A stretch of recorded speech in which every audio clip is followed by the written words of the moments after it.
วันที่30พฤษภาคม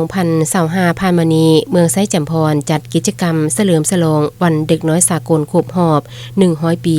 และจัดกิจกรรมแข่งขันกีฬาเปตังที่เดินเฮือนพักกันนำเมืองด้วยกันเข้าร่วมเป็นประธานของทานไก่ซอนจันซีนาเลขาพักเมืองไซจำพรมีครูอาจารย์น้องนักเรียนและพร้อมด้วยพ่อแม่น้องน้อยนักเรียนเข้าร่วมในพิธีทานไก่ซอนจันซีนาเลขาพักเมืองไซจำพรได้เล่ามูลเสือประวัติความเป็นมาของวันเด็กน้อยสากลโดยทานได้ฮู้ว่าวันที่1เดือนมิถุนายน1924กองประชุมสมัชชาใหญ่ของสันนิบาตนานาชาติมาในวันที่16กันยายน1924ได้รับห้องเอาแถลงการเซอร์เนลเกี่ยวกับสิทธิของเด็กเป็นครั้งนำอิฐซึ่งได้ประกาศว่าเด็กมีความต้องการในการป้องกันและดูแลเบื้องแยงเป็นพิเศษรวมทั้งการสุขอยู่ส่งเสริมพัฒนาและปกป้องที่เหมาะสมทางด้านกฎหมายแก่เด็กก่อนเกิดและหลังเกิดย้อนว่าเด็กยังบ่ทันมีวุฒิภาวะที่สมบูรณ์ครบถ้วนทางด้านร่างกายและจิตใจทั้งนี้ก็เพื่อแนใส่สุขอยู่ส่งเสริมพัฒนาและปกป้องเด็กย้อนว่าเด็กที่เป็นอนาคตของชาติเป็นเด็กในมื้อนี้จะกลายเป็นอนาคตของชาติในวันข้างหน้า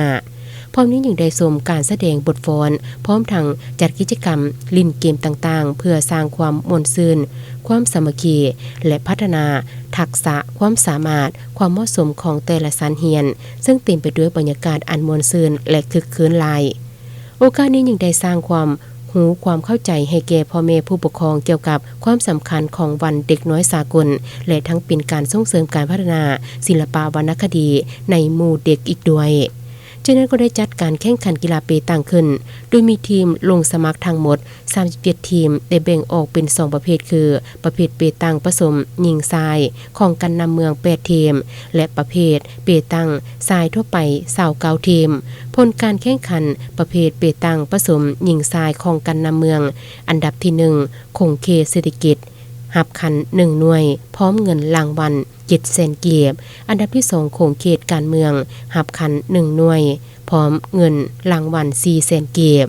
อันดับที่3ห่วมห้องว่าการห่วมกับโขงเขตวัฒนธรรมหับเงินรางวัล400,000 กีบและประเภทเปตังสายทั่วไปอันดับที่1กองบัญชาการทหารเมืองหับคัน1หน่วยพร้อมเงินรางวัล700,000 กีบอันดับที่2ห้องการแถลงข่าววัฒนธรรมและท่องเที่ยวหับคัน1หน่วยพร้อมเงินรางวัล